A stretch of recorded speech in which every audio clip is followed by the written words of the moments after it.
Assalamualaikum warahmatullahi wabarakatuh. Perkenalkan, nama saya Saskia Deni Aziz dari kelas 30C. Pada video kali ini, saya akan membahas mengenai peninjauan pustaka. Pada video sebelumnya, kita telah membahas mengenai latar belakang masalah. Sedangkan pada video kali ini, kita akan membahas mengenai peninjauan pustaka. Meskipun dalam proposal PKM sendiri itu tidak memiliki bab khusus mengenai peninjauan pustaka, namun peninjauan pustaka ini tetap ada dan tersebar dalam pembahasan proposal PKM kita.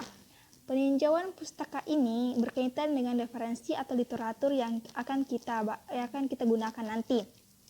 Dalam memilih literatur atau referensi, kita harus memperhatikan banyak hal, karena jika kita salah menggunakan literatur atau referensi, maka akan terjadi kecacatan dalam karya ilmiah kita dan dapat mengakibatkan karya ilmiah kita ini akan ditolak.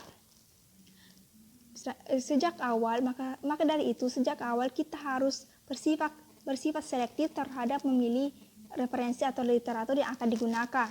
Literatur yang digunakan ini harus sesuai dengan masalah yang akan kita bahas.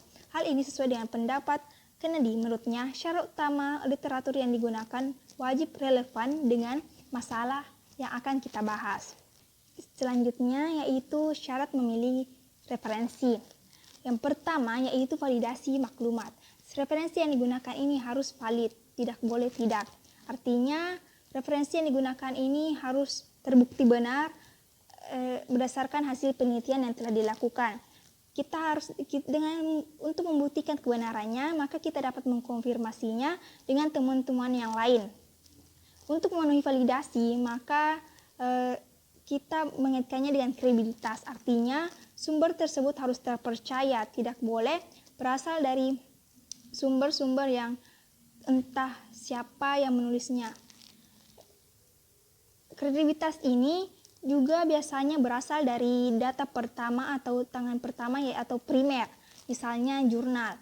Karena jurnal ini walaupun mengangkat isu lama, tetapi memiliki nilai kemutahiran yang tinggi. Dan biasanya jurnal ini ditulis oleh berbagai peneliti dan para orang yang berkecimpung atau yang ahli dalam bidang tersebut. Jangan sampai kita menggunakan data primer seperti menggunakan blog ataupun wiki, karena dalam blog ataupun wiki ini siapapun dapat mengakses, dapat menambahkan, mengeditnya dan kapanpun dan seenaknya saja. Kita tidak tahu dari mana sumber jelas ini berasal, apakah dari peneliti atau orang biasa. Syarat yang kedua yaitu kemutahiran referensi. Referensi ini yang digunakan harus bersifat mutakhir. Kita tidak dapat menggunakan data yang sudah lama, karena tentunya seiring berkembangannya zaman terdapat cara-cara yang canggih atau mutakhir untuk menyelesaikan suatu masalah. Yang ketiga, kita harus memiliki sikap ilmiah. Sebagai seorang peneliti, kita harus menempatkan diri kita sebagai penyari informasi awal. Kita harus dapat memilih referensi mana yang sesuai yang digunakan.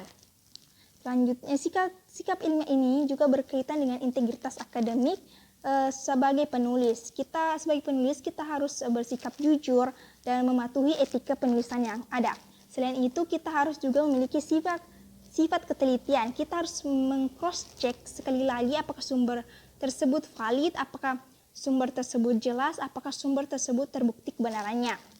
Ada 4 langkah dalam menelusuri literatur secara sistematik yang diperkenalkan oleh Swisher and Nair pada tahun 2007. Yang pertama itu kita menemukan. Seperti yang diketahui bahwa sekarang itu zaman serba canggih. Kita dapat menggunakan teknologi untuk menemukan sumber-sumber untuk mendukung proposal atau penelitian yang kita lakukan. Kita dapat mencarinya di berbagai situs secara gratis seperti menggunakan Google Cendekia atau Google Scholar atau Research. Yang kedua, kita selanjutnya yaitu melakukan evaluasi. Ketika mendapatkan literatur atau referensi dari sumber tadi, kemudian kita mengevaluasinya. Evaluasi ini harus memiliki 2 aspek, yaitu seperti validitas dan kredibilitas. Yang ketiga yaitu sintesis data. Data yang sudah dievaluasi ini kemudian dikelompokkan atau diklasifikasikan menjadi beberapa golongan yang sesuai dengan masalah yang kita bahas. Kemudian data tersebut dianalisis dan digabungkan menjadi suatu kesatuan yang utuh. Dan langkah yang terakhir yaitu penulisan manuskrip dengan bentuk meta-analisis. kita setelah mengevaluasi data, kita harus bisa membedakan data mana yang dapat diambil, data mana yang tidak. Kita harus juga dapat membedakan mana pendapat penulis dan mana hasil bacaan dari kepustakaan yang ada. Setelah mendapatkan literatur yang sesuai, selanjutnya yaitu penulisan daftar pustaka.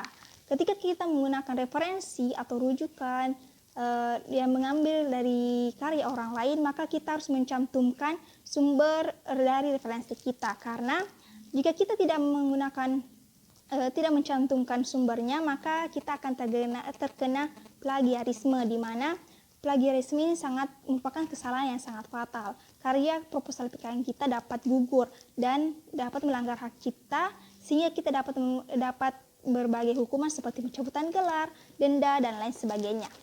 Itulah ada video dari saya. Lebih dan kurangnya mau dimaafkan. Wassalamualaikum warahmatullahi wabarakatuh.